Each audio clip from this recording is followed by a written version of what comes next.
Hello to all my friends out there. Hi, you guys. It's me again. Okay, this video is Reset Your Life Now. Why and 10 things to do. So basically, if you're on the social media, you see videos like all day long.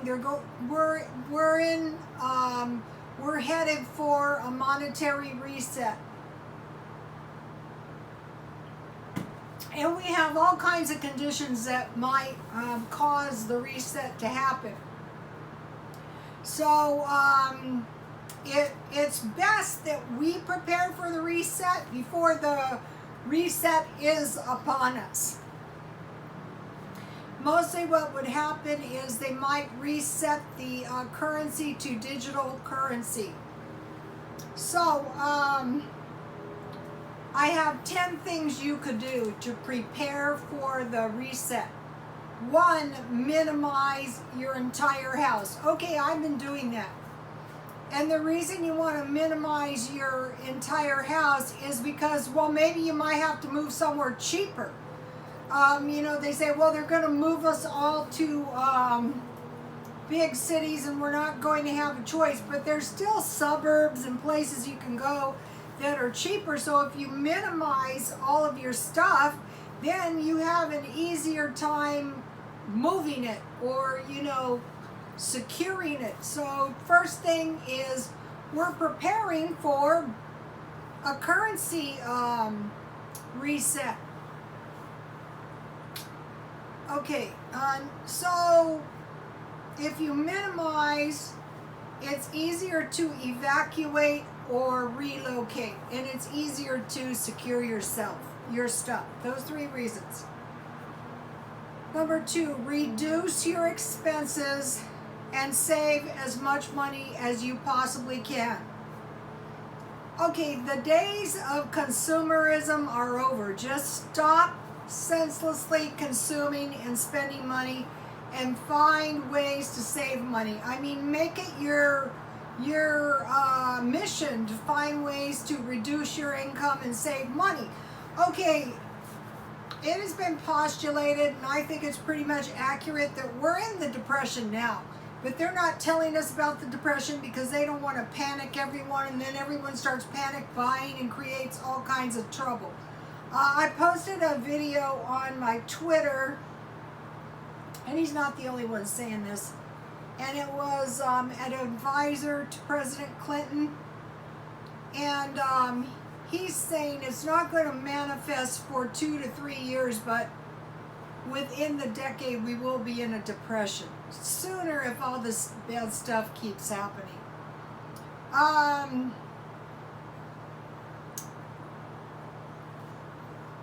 The only thing that is really keeping us in the dark about the depression is the real estate.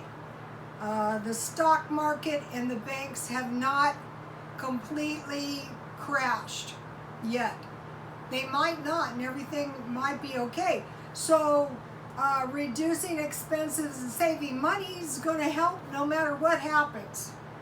Number 3, try to create a resale business. That way you're not dependent on other people for earning a living entirely.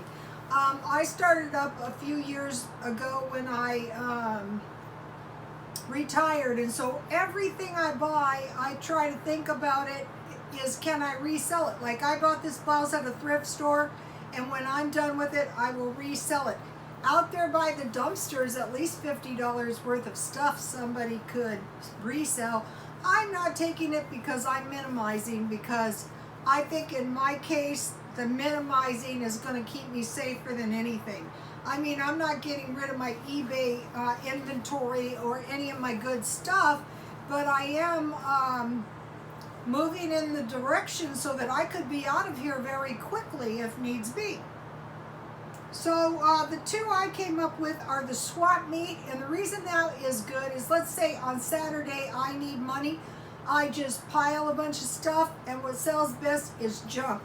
I pile a bunch of junk in my car and I sell it.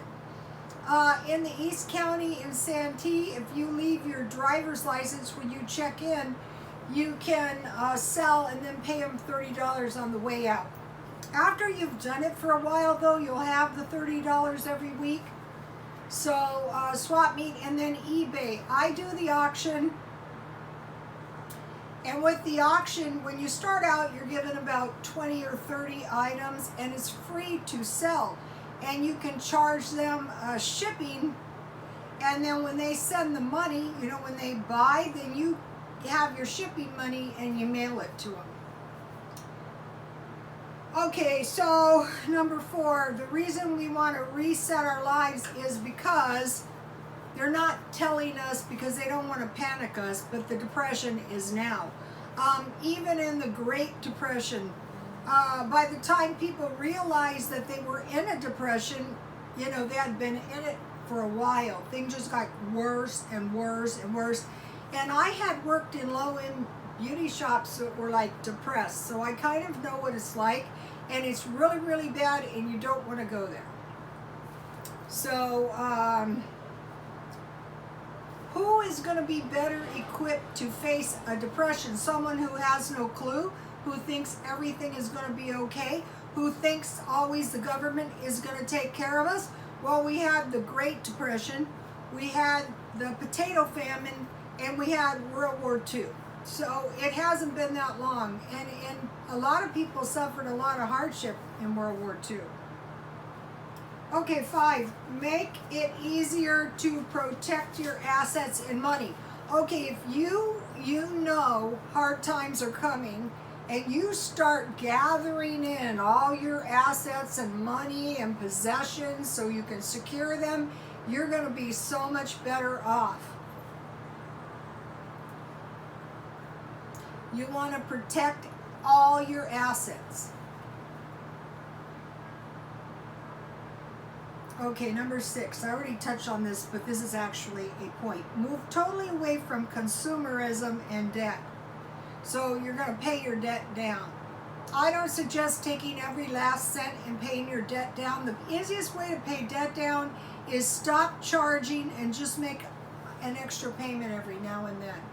But I don't agree with these people. Get rid of all your cards, get rid of all debt. I don't agree with that. Maintain all your cards and your credit limits as much as you can, because they might not be available. You might not be able to get them. I was working in salons, and the reason I started doing that is because a banker told me to do it. And then I retired, and there's no way I could get the credit that I did back. Well, I shouldn't say, but you know, generally.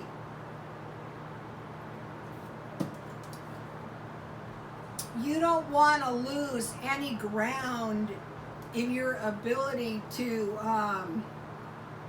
you know, your credit is an asset of sorts, and you might need it. How about these people wiped out? Their houses are wiped out. Their cars are wiped out.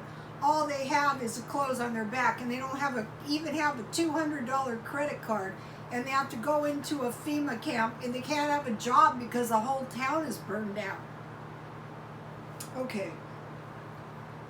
7, create groups like a co-op, and be very careful who you let in your group or your co-op, because you don't want to share knowledge of your shared assets with just anyone, because they might rip you off. Okay, so do not let parasitic types join your groups, unless of course it's like a relative, or in case they're going to provide protection, or they do tons of work, you know, so that they're pulling their load. In fact, in spite of the fact they don't have any money, they might otherwise be, you know, helping the group. And in these groups, you would store food, you would have common gardens that everybody would work, and you would work amongst this group so that everybody was able to prosper. These groups might be the only safe way to exist, you know, so that you aren't like totally isolated. Today I walked past and there's this big church and I thought, I'm sorry, I do not think that is safe. So you can conduct your own church, your own friends, your own picnics within smaller groups is safe. Also, people can breach those groups and do all kinds of bad stuff like spread disease and stuff in there. I mean, there's a lot of evil in the world.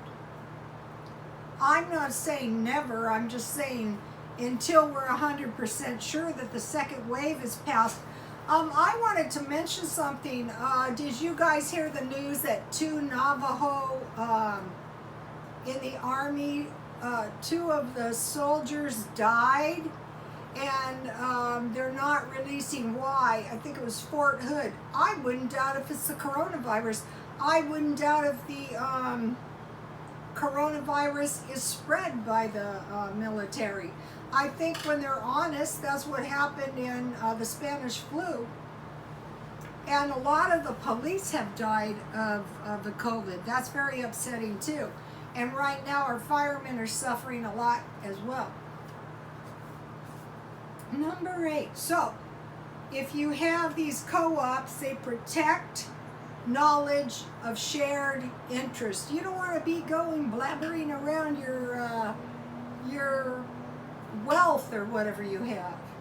8, invest in protection. So now, make sure you have your car alarms, you have house surveillance, you have house alarms, bars, especially on sliding glass doors, in windows, good locks, large dogs, and weapons, so you can protect yourself. Something very upsetting has been going on. There's a lot of these young men that are on the streets now, you know, fairly young, under 30, and such bad shape. And so you might be wondering, well, where did they come from? We'll go into that in a minute after I finish this. And they might get desperate. I wouldn't doubt it. I'm not sure what's going on with them, so I did a little brainstorming, which might not be correct, but it is a few ideas. So, number 9, make your food storage your primary endeavor. Okay, we know a depression is coming. We don't want to be that person eating a bowl of beans with no beans. That happened in Venezuela. There was no money. They don't want your gold. If you want beans, you got to give them rice. So back to the barter thing. Although the silver and gold could work in some instances. But if the depression was bad enough, I don't think that's what you want to do myself. So you want to make your primary endeavor food storage. The easiest thing is cans. Less likely anything is going to happen to your cans, and they're pretty durable. Okay, number 10, one more. Invest in good vehicles. I mean, not expensive vehicles, but vehicles that can evacuate you out of the area if it's unsafe to stay there. A vehicle that, you know, if it can get you 400, 500, 600 miles, that's good enough. And mainly if you keep halfway decent tires, I mean, they don't have to be great tires, and keep oil and transmission fluid, you know, invest a little bit of money in your vehicle if you can. Okay, now I want to talk to you guys about these poor men. I've been trying to help a few of them, and they're in very bad shape.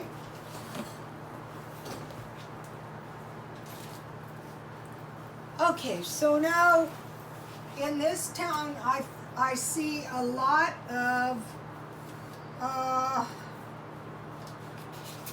like single men that are like homeless, and it's very disturbing. And you might say to yourself, well, they're just useless drug addicts, or they're mentally ill. Well, that might be, but it might be even worse than that. Okay, one, they could have just gotten out of jail or the penitentiary, and they don't have anywhere to go, and they don't have any money, and they don't have any resources, so what do? Well, they're in really bad shape.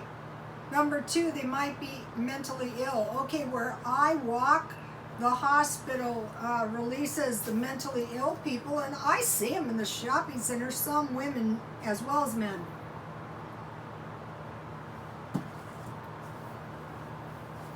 So basically, maybe their parents can't provide care.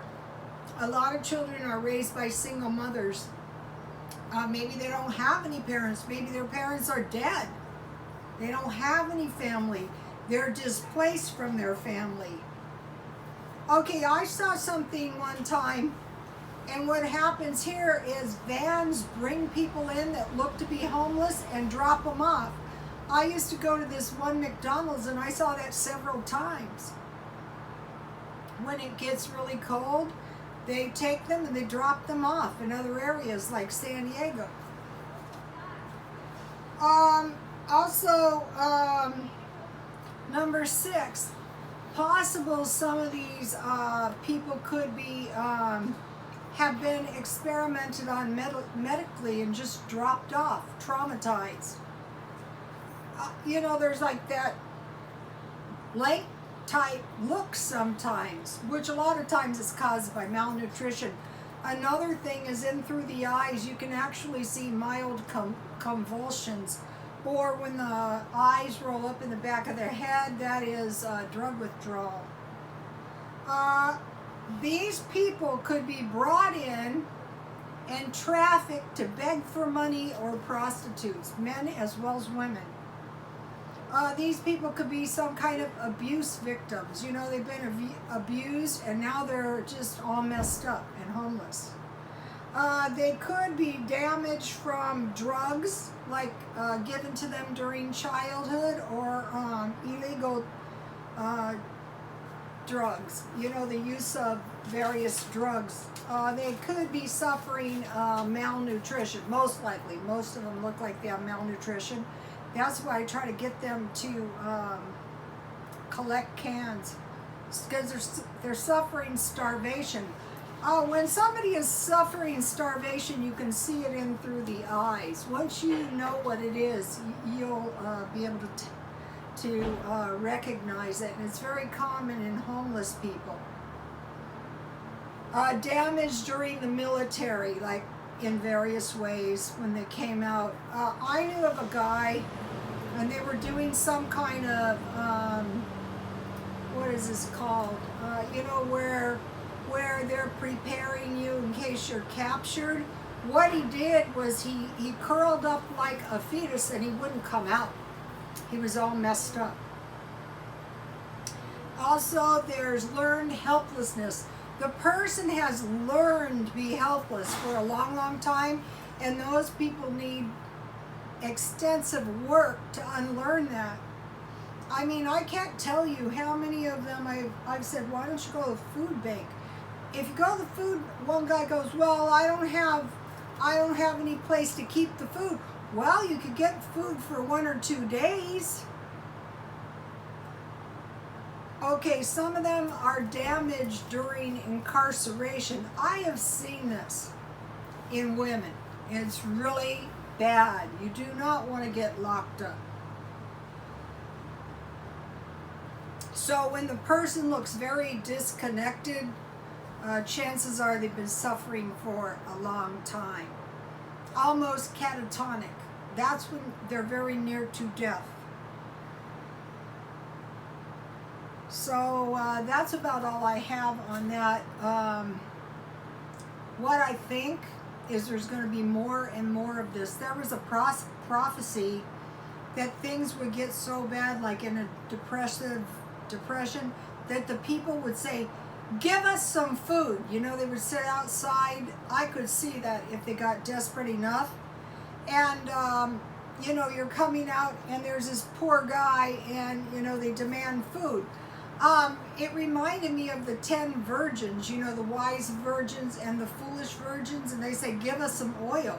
Maybe it was more like that, give us some oil. And they said no. So, okay, you guys, that's enough of this video. Please like, comment, and subscribe, and God bless you all.